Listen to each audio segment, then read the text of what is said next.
প্রথম আলোর প্রধান শিরোনাম, করিডোর বিবেচনায় চূড়ান্ত সিদ্ধান্ত হয়নি, প্রধানমন্ত্রীর চীন সফর। প্রতিবেদনটিতে বলা হয়, এই সফরে নেওয়া বেশ কিছু সিদ্ধান্ত ইতিবাচক হলেও দু একটি জায়গায় কিছু অস্পষ্টতা ও চ্যালেঞ্জ রয়ে গেছে। প্রতিবেদনটিতে পররাষ্ট্রমন্ত্রী খলিলুর রহমানের উদ্ধৃতি দিয়ে বলা হয়, চীনের প্রস্তাবিত করিডোর নিয়ে বাংলাদেশ বর্তমানে পরীক্ষা নিরীক্ষা চালাচ্ছে, তবে এখনো কোনো অবস্থান নেওয়া হয়নি। বিশ্বকাপ ফুটবলের খবর দ্বিতীয় প্রধান শিরোনাম করেছে পত্রিকাটি। মেসির নির্ভার দিনে সামনে জর্ডান, বিশ্বকাপ ফুটবল 2026। এর পাশাপাশি প্রকাশিত আরেকটি প্রতিবেদনের শিরোনাম, দেখা হলো না এমবাপ্পে হল্যান্ডের। বিদ্যুৎ পরিস্থিতি নিয়ে প্রকাশিত খবর, ছুটির দিনেও বিদ্যুৎ ঘাটতি, লোডশেডিং বেশি গ্রামে। প্রতিবেদনটিতে বলা হয়, 3 সপ্তাহ ধরে সাপ্তাহিক ছুটির দিন শুক্র ও শনিবার গড়ে 2000 মেগাওয়াটের বেশি লোডশেডিং হয়েছে। আন্তর্জাতিক প্রসঙ্গ, মধ্যপ্রাচ্য পরিস্থিতি, ইরান ও যুক্তরাষ্ট্রের পাল্টাপাল্টি হামলায় ঝুঁকিতে যুদ্ধবিরতি।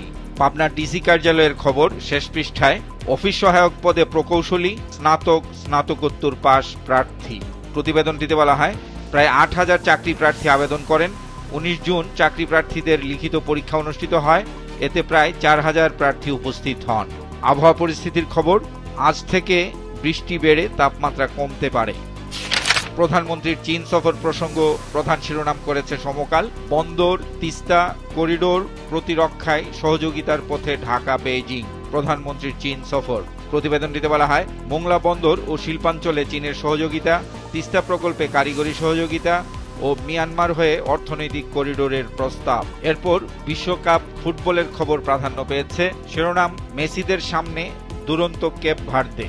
এর পাশাপাশি প্রকাশিত আরেকটি খবর, আজ নকআউটের রোমাঞ্চ শুরু। খবরটিতে বলা হয়, রাত 1টায় কানাডা দক্ষিণ আফ্রিকা ম্যাচ দিয়ে শুরু হচ্ছে সেই টান টান উত্তেজনার পর্ব। পেঁয়াজের বাজার মূল্য নিয়ে প্রকাশিত খবর, এবার কৃষকের চোখের পানি ঝরাচ্ছে পেঁয়াজ। প্রতিবেদনটিতে বলা হয়, উৎপাদন খরচ মন প্রতি 1600 টাকা, বিক্রি হচ্ছে 600 থেকে 900 টাকায়। রাজবাড়ীতে ক্ষোভে নদীতে পেঁয়াজ ফেললেন কৃষক। অর্থবিল নিয়ে শেষ পৃষ্ঠায় প্রকাশিত খবরের শিরোনাম, করমুক্ত আয় সীমা 4 লাখ টাকা হচ্ছে। প্রতিবেদনটিতে বলা হয়, ব্যাংক হিসাব খুলতে লাগবে না টিআইএন, স্বর্ণের মূলধনী কর কমে 5% আর বেসরকারি বিশ্ববিদ্যালয়ের কর অর্ধেক হতে পারে। হাম পরিস্থিতি, হাম সংক্রমণ কমলেও পুরোপুরি নিয়ন্ত্রণে আসেনি। জুনে সংক্রমণ কমেছে প্রায় 18%, আরও 6 শিশুর মৃত্যু। সীমান্ত পরিস্থিতি নিয়ে প্রকাশিত খবরের শিরোনাম, মাধবপুর ও গাংনী সীমান্তে 11 জনকে পুশিনের চেষ্টা। যুগান্তরের প্রধান শিরোনাম, ফার্স্ট বাংলাদেশ নীতির প্রথম সাফল্য, তিস্তা ও অর্থনৈতিক করিডোরে গুরুত্ব। খবরটিতে পররাষ্ট্রমন্ত্রীর উদ্ধৃতি দিয়ে বলা হয়, কৌশলগত স্বার্থ এগিয়ে নেওয়ার ক্ষেত্রে গুরুত্বপূর্ণ সাফল্য অর্জিত হয়েছে। প্রধানমন্ত্রীর চীন সফর প্রসঙ্গে আরেকটি খবর, প্রধানমন্ত্রীকে সংসদে ধন্যবাদ, মালয়েশিয়া ও চীন সফরে দেশের স্বার্থ রক্ষার চেষ্টা করেছি প্রধানমন্ত্রী।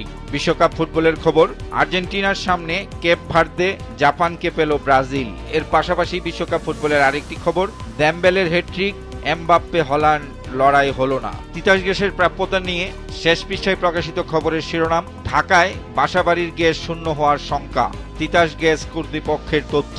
বিশেষ এই প্রতিবেদনটিতে বলা হয়, সংসদ ভবন সহ বেশিরভাগ এলাকায় গ্যাস সংকট চরম, প্রিপেইড মিটার সহ 15,000 কোটি টাকার প্রকল্প বাতিল। বিমা খাত নিয়ে প্রকাশিত খবরের শিরোনাম, অর্থনীতির তুলনায় 25 ধাপ পিছিয়ে বিমা খাত, গ্রাহকদের পাওনা 7,000 কোটি টাকা। ঘুষ প্রসঙ্গ, প্রকৌশলীর অডিও ভাইরাল, বদলি হতে 8 থেকে 10 লাখ টাকা দিতে হয়। বাংলাদেশিদের জন্য ট্যুরিস্ট ভিসা চালু করতে যাচ্ছে ভারত, এ নিয়ে প্রকাশিত খবরের শিরোনাম, ভিসা খুলতেই কলকাতার ব্যবসায় আশার আলো। বিদেশের মাটিতে অপরাধ নিয়ে প্রকাশিত খবরের শিরোনাম, ইতালিতে বাংলাদেশি পরিবারের 3 জনকে ছুরিকাঘাতে হত্যা। কালের কণ্ঠের প্রধান শিরোনাম, আলোচনায় চীনের করিডোর প্রস্তাব, প্রধানমন্ত্রীর বিদেশ সফরে কি পেল বাংলাদেশ, এই ইস্যুতে খবরটিতে আরো বলা হয়, কৌশলগত সহযোগিতায় নতুন মাত্রা, উন্নয়নের যাত্রায় চীন বিশ্বস্ত বন্ধু হয়ে থাকবে বলেছেন শি জিনপিং। রোহিঙ্গা সংকট সমাধানে চীনের প্রতিশ্রুতি, $9.21 বিলিয়ন বিনিয়োগের প্রস্তাব 11 চীনা প্রতিষ্ঠানের। আর ভারসাম্যপূর্ণ কূটনীতি, চতুর্মুখী সম্পর্কের চ্যালেঞ্জ।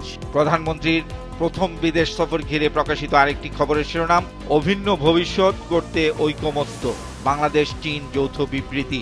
আন্তর্জাতিক প্রসঙ্গ, ভেনেজুয়েলায় ভূমিকম্পে মৃত্যু 1400 ছাড়িয়েছে, 51,000-এর বেশি নিখোঁজ। পর্যটন, ব্যবসা কিংবা স্টুডেন্ট ভিসায় বাংলাদেশে এসে মেয়াদের পরও হাজার হাজার বিদেশি এদেশেই থেকে যাচ্ছেন। এ নিয়ে শেষ পৃষ্ঠায় প্রকাশিত খবরের শিরোনাম, কড়া নজরে অবৈধ বিদেশিরা। প্রতিবেদনটিতে বলা হয়, 1,11,000 বিদেশির 13,000ই অবৈধ, সবচেয়ে বেশি ভারতীয়। সীমান্ত পেরিয়ে কতজন এসেছেন সেই তালিকা নেই। বিদেশিদের ধরতে গেলে তদবির করেন দেশিরা।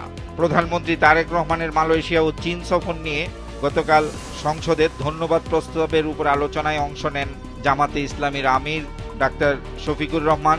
তার উদ্ধৃতি দিয়ে প্রকাশিত খবরের শিরোনাম, আন্তর্জাতিক সব চুক্তি সংসদে উপস্থাপনের আহ্বান বিরোধী নেতার। নদ নদীর পানি নিয়ে প্রকাশিত খবরের শিরোনাম, উত্তর ও উত্তর পূর্বাঞ্চলে নদ নদীর পানি বিপদসীমার উপরে, 7 জেলায় বন্যার পূর্বাভাস। আজকের পত্রিকায় মূল পত্রিকার প্রধান শিরোনাম, জাতীয় বিশ্ববিদ্যালয় নামী ইনস্টিটিউট প্রশ্ন মানে। প্রতিবেদনটিতে বলা হয়, জাতীয় বিশ্ববিদ্যালয়ের অধিভুক্ত প্রফেশনাল কলেজ ও ইনস্টিটিউট 321টি, কোর্স রয়েছে মোট 35টি বিষয়ে। বর্তমানে শিক্ষার্থী সংখ্যা প্রায় 60,000। অধিকাংশ প্রতিষ্ঠানই নেই পর্যাপ্ত দক্ষ শিক্ষক, শিক্ষার্থী ও আধুনিক ল্যাব সুবিধা। দ্বিতীয় প্রধান শিরোনাম, বিশ্বকাপ ফুটবলের খবর, ব্রাজিল আর্জেন্টিনার পথ সহজ না কঠিন। প্রধানমন্ত্রীর বিদেশ সফর ঘিরে প্রকাশিত খবর, দেশের স্বার্থ রক্ষার চেষ্টা করেছি, 2 দেশ সফর নিয়ে সংসদে প্রধানমন্ত্রী। পররাষ্ট্রমন্ত্রীর উদ্ধৃতি দিয়ে প্রকাশিত খবরের শিরোনাম, অভিন্ন ভবিষ্যৎমুখী নীতিতে বাংলাদেশ ও চীন। ভিটামিন এ প্লাস ক্যাম্পেইন নিয়ে প্রকাশিত খবরের শিরোনাম, ভিটামিন এ প্লাস ক্যাম্পেইন আজ। দেশ রূপান্তরের মূল পত্রিকার শিরোনাম, সম্পর্কের চূড়ায় যেতে চায় বাংলাদেশ চীন, প্রধানমন্ত্রীর প্রথম বিদেশ সফর। খবরটিতে বলা হয়, ভালো কিছু হয়ে থাকলে তা দেশের মানুষের অর্জন। জাতীয় সংসদে ধন্যবাদ প্রস্তাবের জবাবে জানালেন তারেক রহমান, তিস্তায় আগে সমীক্ষা চায় চীন, তারপর সামর্থ্য অনুযায়ী সহায়তা। বিশ্বকাপ ফুটবল, রূপকথার নায়কদের দিকে এবার আর্জেন্টিনার চোখ। তুরাগ নদ থেকে মরদেহ উদ্ধার প্রসঙ্গে প্রকাশিত খবরের শিরোনাম, তুরাগে সেদিন কি ঘটেছিল, 2 লাশ উদ্ধার, পুলিশ সদর দপ্তর বলছে গুজব। সংসদে বিরোধী দলীয় নেতার উদ্ধৃতি দিয়ে পত্রিকাটির শেষ পৃষ্ঠায় প্রকাশিত খবরের শিরোনাম, জামাত আমির বললেন, যেখানে ফেসিবাদ সেখানেই প্রতিরোধ করা হবে। কালবেলার প্রধান শিরোনাম, স্থানীয় নির্বাচনে একক প্রার্থী দিতে বহু কৌশল বিএনপির, দলীয় প্রতীকবিহীন নির্বাচন। প্রতিবেদনটিতে বলা হয়, পৌরসভা, উপজেলা ও ইউপিতে প্রার্থীর ছড়াছড়ি, কোন্দল সহিংসতার আশঙ্কা দলে। দ্বিতীয় প্রধান শিরোনাম, প্রথম বিদেশ সফরকে দেশের অর্জন বললেন প্রধানমন্ত্রী, ধন্যবাদ জানালো সংসদ। রাজধানীর মগবাজারে 8 দিন হাসপাতাল প্রসঙ্গে শেষ পৃষ্ঠায় প্রকাশিত খবর, ধোঁয়াশায় 8 দিনের ভাগ্য, 295 বিদেশি মেডিকেল শিক্ষার্থী চরম অনিশ্চয়তায়।